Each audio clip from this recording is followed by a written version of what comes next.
بسم اللہ الرحمن الرحیم۔ میں پہلی دفعہ میڈیا کے سامنے اپنے ہسبینڈ کے بارے کچھ حقائق بیان کرنے کے لیے آئی ہوں۔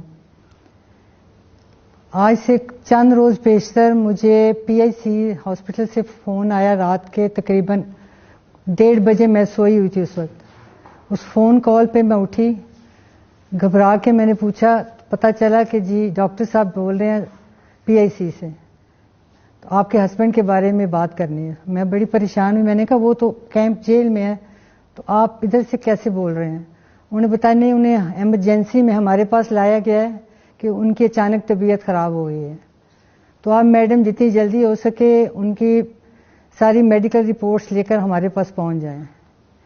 میں جیسے تیسے جلدی کر کے ہاسپٹل پہنچی۔ وہاں گیٹ پہ پولیس کی بہت بڑی نفری موجود تھی۔ میں نے ان سے ریکویسٹ کی کہ مجھے 2 منٹ کے لیے اندر جانے دیں، ملنے ان سے۔ 2 سے تیسرا منٹ میں نہیں لوں گی۔ میں نے اس پولیس والے کو کہا کہ میرے پاس گھڑی نہیں ہے، آپ کے پاس تو ہے، آپ اس پہ ٹائم نوٹ کر لیں۔ ان بیچاروں کے بھی منہ لٹکے ہوئے تھے، بڑی افسردہ حالت میں انہوں نے جواب دیا کہ میڈم ہم پرویز صاحب کی بہت عزت کرتے ہیں لیکن ہمیں اجازت نہیں ہے، ہم مجبور ہیں۔ میں نے کہا پھر بھی اندر پوچھ تو آئیں دفعہ جا کے۔ ان میں سے 1-2 لوگ گئے، وہ پھر واپس آ کے کہتے ہیں نہیں میڈم اجازت نہیں ملے۔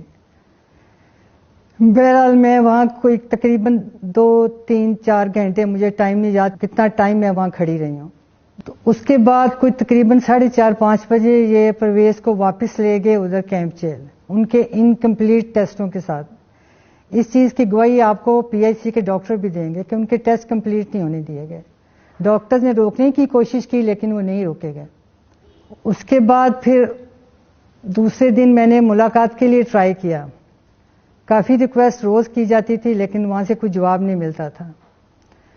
پھر ایک دن یہ کہا گیا کہ ٹھیک ہے میڈم آپ کل آ جائیے گا اتنے بجے، ہم آپ کو ملوا دیں گے۔ جب میں وہاں گئی تو گاڑی میں یقین کریں کوئی 3 سے 4 گھنٹے تک مجھے بٹھایا گیا۔ کبھی ایک آتا تھا باہر کہ جی ابھی اوپر سے سر سے بات کر رہے ہیں، ابھی آپ کو ملا دیتے ہیں۔ پھر آتے تھے جی آدھے گھنٹے بعد ملائیں گے۔ پھر جی ابھی سر نے دوسری جگہ بات کرنی ہے، آپ میڈم تھوڑی دیر انتظار کریں۔ میں نے کہا میں بیٹھی ہوں، آپ میں رات تک بیٹھی رہوں گی، جب بھی آپ کہیں گے تو میں ادھر بیٹھی ہوں، کوئی فرق نہیں پڑے گا۔ اس سے پھر یہ ہوا کہ فائنلی آ کے انہوں نے مجھے کہا کہ نہیں آپ گھر چلی جائیں، وی آر سوری، ہم نہیں ملا سکتے۔ یہ مجھے ایگزیکٹ یاد نہیں کس دن کی بات ہے۔ اس کے بعد پھر میری آج صبح ملاقات ہوئی ہے ان سے۔ الحمدللہ آج جب ان سے ملی تو وہ فزیکلی تو مجھے کافی ویک نظر آئے ہیں، لیکن ان کا جو حوصلہ اور وہ اللہ پہ توکل مجھے ان کے نظر آیا، وہ میرے دل کو دیکھ کے کافی تسلی ہوئی کہ وہ مجھے یوں محسوس ہوا کہ اتنا ان کا توکل اللہ کی ذات پہ پہلے نہیں تھا جتنا اب اس جیل میں آنے کے بعد مجھے محسوس ہوا۔ جب میں نے ان سے پوچھا کہ اب آپ کیا سوچ رہے ہیں،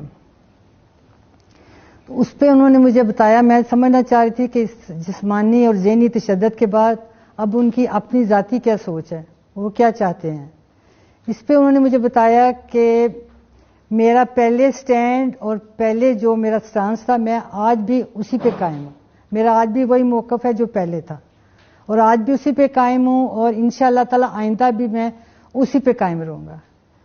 یہ ساری فیملی کے لیے بھی میرا یہی پیغام ہے اور باقی لوگوں کے لیے بھی یہی ہے۔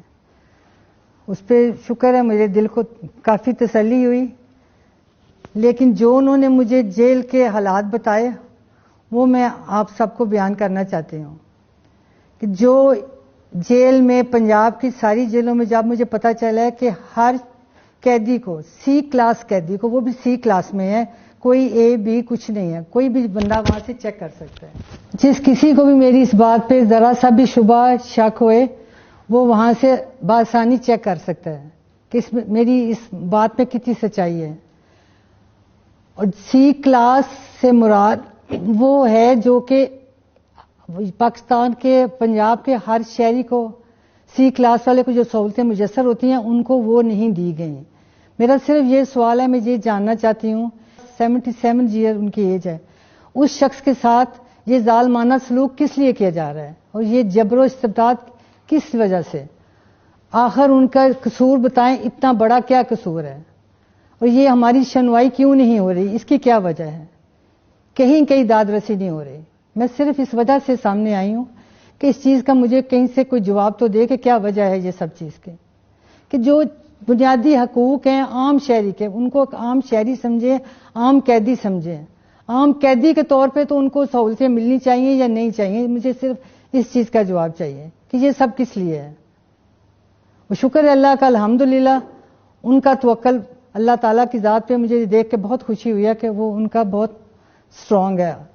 پتہ نہیں اللہ جانتا ہے کس وجہ سے ہو گیا، کیسے ہو گیا، یہ اللہ کا ہی کرم ہے خاص ہمارے پہ، اور اس کے علاوہ تو اور کچھ نہیں نظر آتا۔ ہم تو گناہگار سے لوگ ہیں، اور میں اس کے آخر میں مجھے جو ان کا توکل، ان کا بات چیت کا انداز دیکھ کے جو سمجھ آئی ہے وہ یہی سمجھ آئی ہے جو میرے ذہن میں بار بار قرآن پاک کی یہی آیت آ رہی ہے، وَأُفَوِّضُ أَمْرِي إِلَى اللَّهِ، کہ میں اپنے معاملات اللہ کے سپرد کرتا ہوں۔